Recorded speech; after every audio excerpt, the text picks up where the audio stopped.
Nëse të duhet diçka, thërrit natyrën, është një thënie e vjetër. Nëse nuk të përgjigjet natyra, shko tek doktori. Natyra ka mbi 3000 vjet që i ka ilaçet. Ne i kemi ilaçet në natyrë, por evolucioni ka bërë që ne t'i bëjmë sintetike ato. Disa bimë që janë shumë të vogla, shumë minimaliste, po janë çudi bërëse që vërtet, kur i shikon në lëndin, thua, kjo ka këtë efekt. Çajin e luleve të portokallit është shumë i shijshëm, e rozmarinës, të sherebelës, të dafinës. Po shikojmë rritje obeziteti, sëmundje autoimune, të gjitha këto është sepse ne i kemi ikur natyrës. Fitoren e natyrës ndaj sintetikës po e shikojmë. Dhe në produktet e kujdesit lëkurës. Lindita, përshëndetje, mirë se erdhët në Bordeaux. Përshëndetje, faleminderit për ftesën. Kënaqësi. Çfarë është Amel Care dhe Amel Extract? Atëherë, Amel po përshkruaj pak akronimin. Është Amel, fillon me A. Aja është aroma e natyrës e bimëve aromatike medicinale. M-ja është pjesa shtesë medicina. E-ja është ekstrakte, pra ekstraktimi bimëve aromatike medicinale, dhe L-ja është laborator.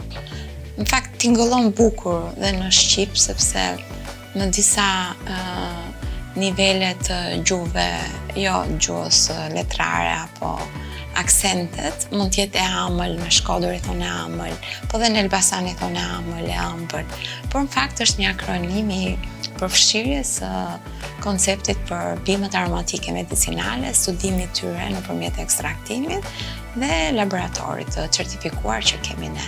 Pra Amel Care është një brand për të krijuar produkte të kujdesit, jo vetëm të kujdesit lëkurës, por kujdesit në total të shëndetit, ndërsa Amel Extract SHPK është kompania që bën ekstraktimin, pra që është lidhet direkt me natyrën, me gjithë bimët e natyrës, të florës tonë shqiptare, po dhe të florës botërore, i ekstrakton, i studion, i bën gati si përbërës aktiv, si ingredient aktiv, le të themi, në industrinë farmaceutike, gjë shumë e rëndësishme kjo, në industrinë e ushqimit, të suplementeve, të ushqimeve të shëndetshme, në industrinë e kujdesit të lëkurës, dhe në industri të tjera që mund të themi dhe tek përpunimi i ushqimeve për kafshët, po dhe tek kujdesi për tokën, këto ekstrakte futen, pra ne ja marrim tokës nëpërmjet luleve dhe ja kthejmë prap tokës. Pra është një cikël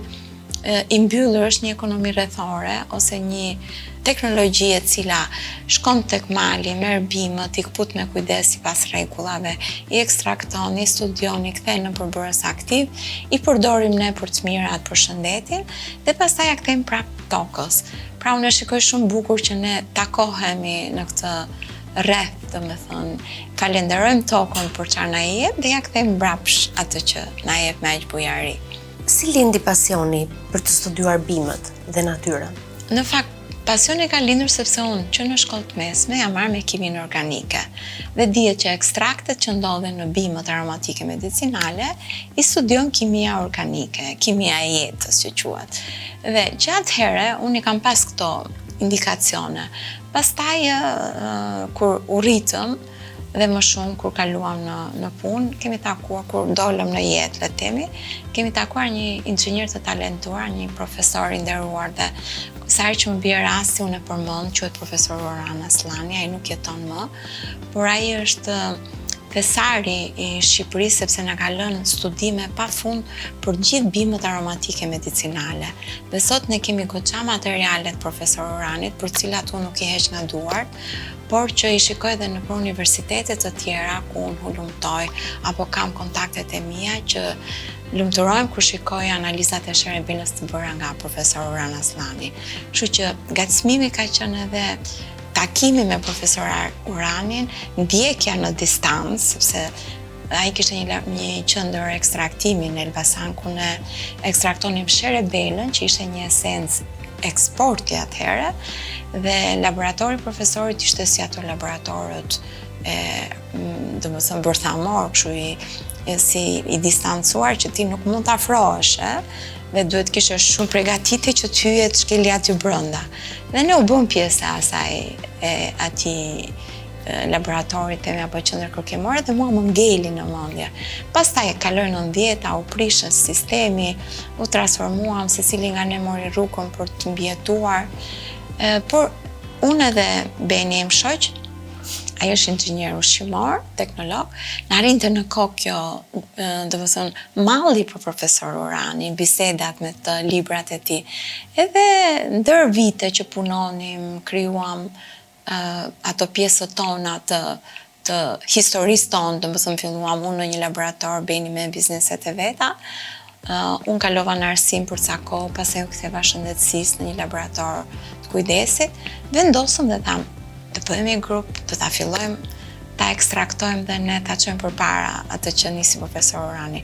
Edhe e quajtëm, e di si e quajtëm, projekti i moshës së tretë.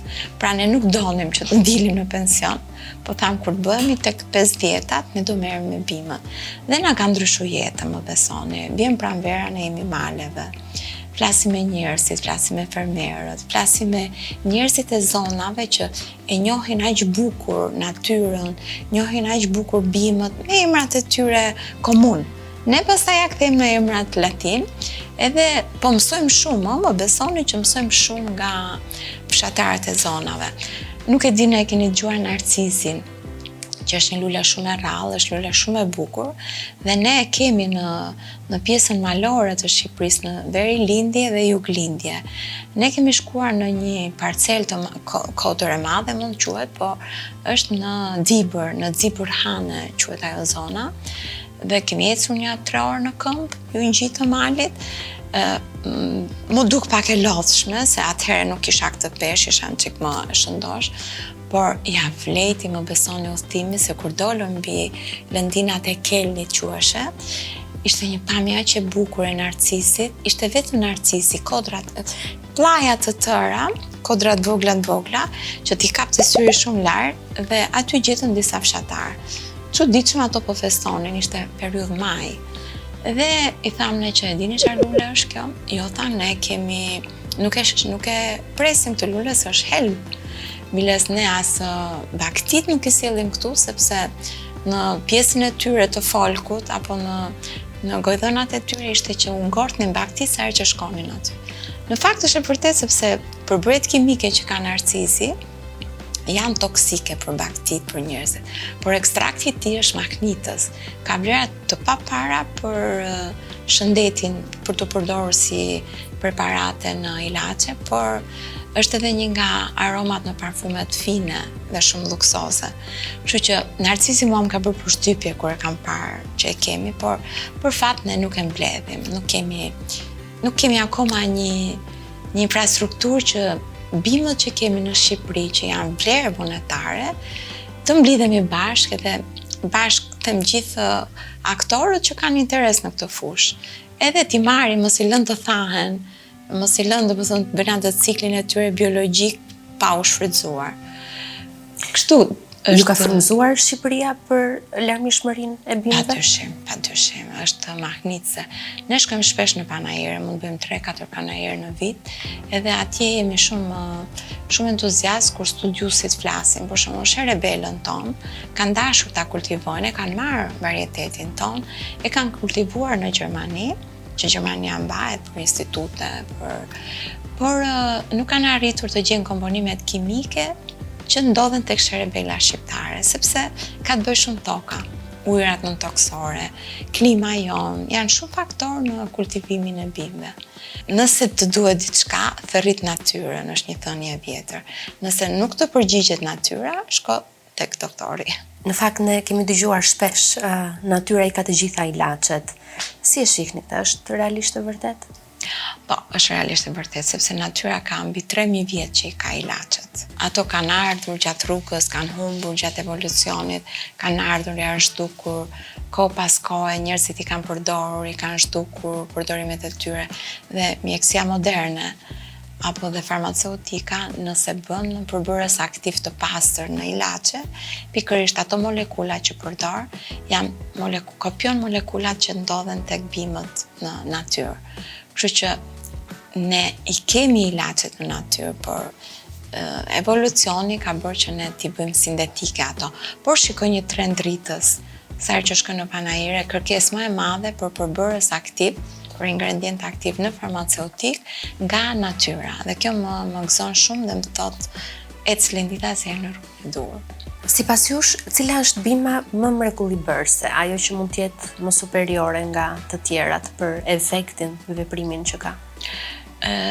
Të them të drejtën, kjo është vërtet një pyetje e bukur, sepse gjithmonë e duam të kemi një yll mbi, por të gjitha bimët janë të gjitha në një grup të madh që natyra i ka kultivuar dhe i ka dhënë me bujari shumë përbërje kimike. Dhe unë e di si e krahasoj natyrën dhe bimët medicinale si muzika e gjithë botës, që ka 7 nota dhe ato 7 nota kanë bëjnë dhe do bëjnë muzikën e gjithë botës. Por nëse unë do të ndalesha, do thosha për disa bimë që janë shumë të vogla, shumë minimaliste, po janë çuditëbërëse që vërtet kur i shikon në lëndin thua, kjo ka këtë efekt. Dhe unë jam lidhur shumë me një lule të vogël që quhet trëndafili i gurit, është rockros në gjuhën komune, ose Cistus incanum për gjithë ata që e njohin botanikën. Është një lule shumë e vogël, është s'të vjen dakpusër, se nuk është dhe shumë e bukur. Ka një petal të rrudhur, ka disa ngjyra, në fakt, është me ciklamin, disa janë roz, disa të bardha. Por ajo është e magjikshme. Ajo ka një veti të fortë antivirale, ka një aromë fine të parfumeve, plus që është shumë e mirë për të pastruar kapilarët e gjakut. Pra, të gjithë studimet, edhe kur e shikon ashtu thua kjo, por që unë jam lidhur me atë sepse e gjeta rastësisht, kam pas një incident të vogël me veten time dhe ekstraktja asaj lule ma përmirësoi komplet gjendjen time. Kështu që të gjitha kanë rëndësinë e tyre dhe janë në një plaj, le ta themi, që i kanë ndriçuar natyra. Me gjithë njohurit që keni, jam kurioze të di tani çfarë bimësh përdorni ju, çfarë çaji konsumoni? Në fakt unë nga që i kam studiuar të 80 llojet e bimëve, mundohem që të gjitha t'i marr në një grafik të caktuar në ditët e mia. Ekstrakti i helichrysumit është një lule e verdhë që quhet lulja e parë që del pas shkrirjes së akujve. Dhe unë kam shumë qejf të lulet e maleve. Ajo në fakt ne e kemi në laborator, mund të ketë një 6 vjet, nuk i ka ndryshuar ngjyra. Është aq e bukur, aq e qëndrueshme. Dhe ajo ka emrin në italisht i thoni pavdekshëm, immortela. Dhe vërtet është shumë energjizuese kur ti ha një vak të bollshëm. Unë kur pi atë çajin, tretem. Por mund të marr patjetër çajin e luleve të portokallit, është shumë i shijshëm. Po kemi shumë bukur çajin e rozmarinës, të sherebelës, të dafinës, i borzilokut, po ashtu i blirit. I lule blirit është çaj mrekullueshëm, relaksues, i mentes edhe ai është shumë i mirë. Pra unë gjithmonë kam një moment dhe them, sot është dita e mentes. Ose kam një moment tjetër që sot e dua kanellën, kur dua të energjizohem. Por të gjitha dua t'i kem aty, si ai njeriu që kur shkon në njerëzit e apasionuar të librave, kur shkon në një bibliotekë të madhe, i duan gjithë librat. Edhe unë i dua gjithë bimët i kem ndërduar. Por që vërtet ato kanë vlera të jashtëzakonshme. Në një botë ku gjithçka po bëhet artificiale, a mendon se natyra po fiton? Po, është duke fituar. Është duke fituar sepse ne po kuptojmë shumë mirë që ke ushqimet komerciale, po ndalem tek ushqimet komerciale, po shikojmë rritje obeziteti, sëmundje autoimune, të gjitha këto është sepse ne i kemi ikur natyrës. Dhe trupi jon, duke qenë që është diçka organike, diçka e lidhur me natyrën, i njeh shumë mirë substancat që ne i ofrojmë. Nëse ne i ofrojmë substanca sintetike, trupi jon po reagon me gjithë këto sëmundje të ndryshme, me gjithë të rënje imuniteti, edhe me shumë sëmundje që dikur nuk kanë qenë. Kështu që ne në mënyrë të pavullnetshme po orientohemi drejt natyrale, sepse po gjejmë zgjidhje.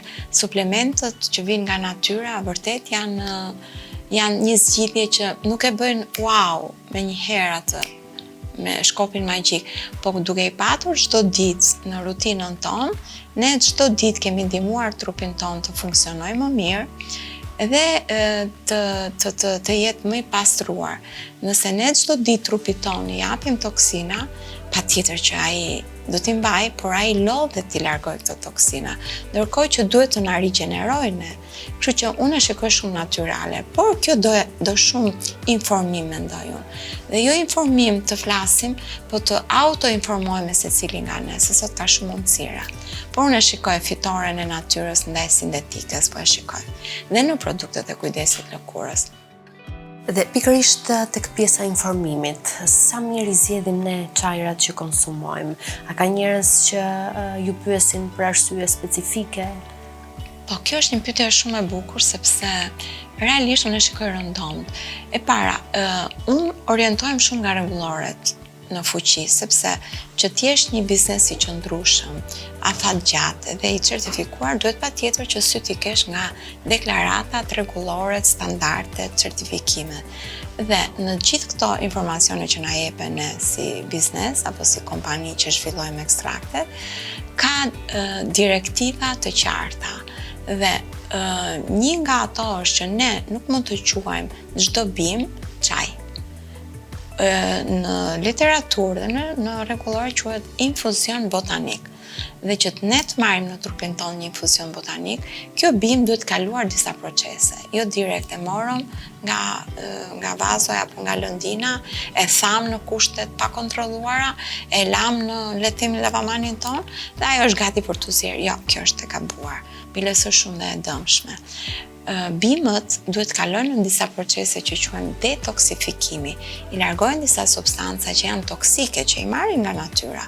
Pastaj duhet të kalojnë në një proces dekontaminimi, pra t'i pastrojnë nga mikroorganizma, baktere, viruse, larva që mund të ndodhen tek bimët. Pastaj kjo bimë është e trajtuar për t'u pirë dhe çaji ose infuzioni botanik është ne e pim për disa minerale që ka bima, ne pim për disa vitamina që ka ajo, për disa aminoacide që ndodhen aty, të cilat janë të tretshme në ujë, ndërsa pjesa yndyrore nuk është e tretshme në ujë.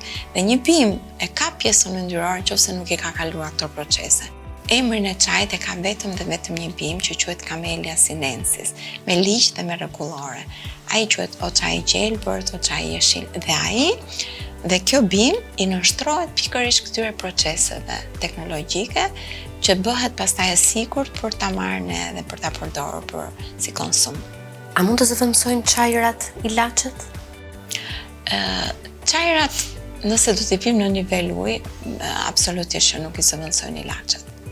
Nëse ekstraktet e bimëve do t'i përdorim sipas rregullorëve me sasitë e tyre të përcaktuara në doza ditore, po themi ekstraktin e rozmarinës në një ditë brenda një suplementi duhet të ta marrim 750 mg apo 1400 mg, atëherë po, në këtë trajt ato i zëvendësojnë ilaçet.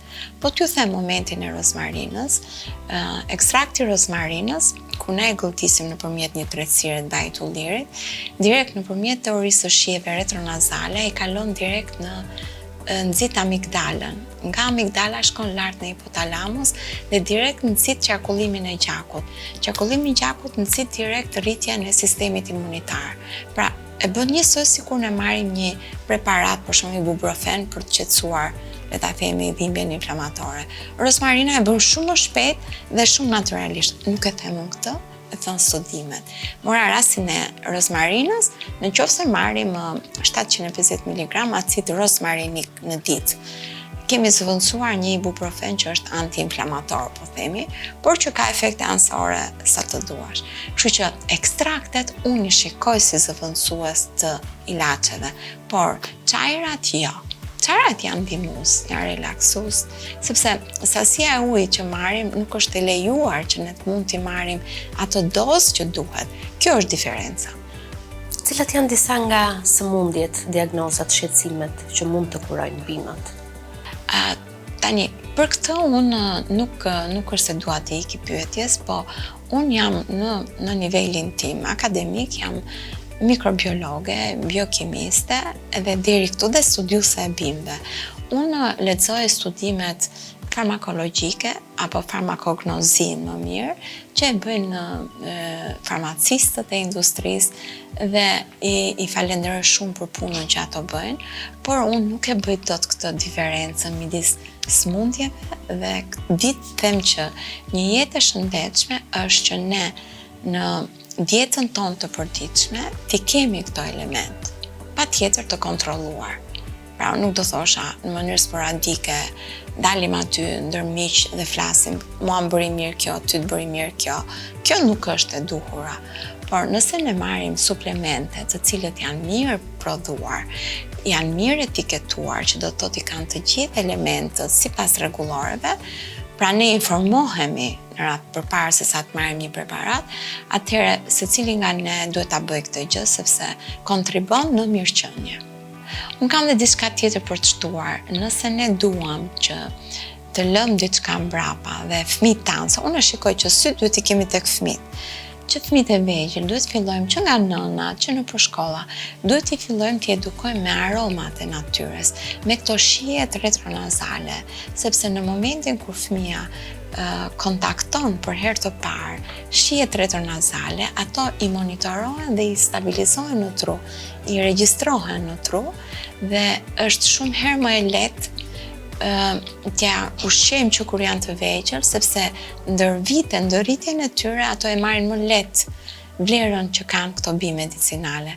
Prandaj unë gjithmonë e them dhe do përpiqem sa të mundem ta them që ne kemi pak kohë të lirë, t'ja dedikojmë natyrës dhe fëmijët tanë t'i kemi atyre të rrotull.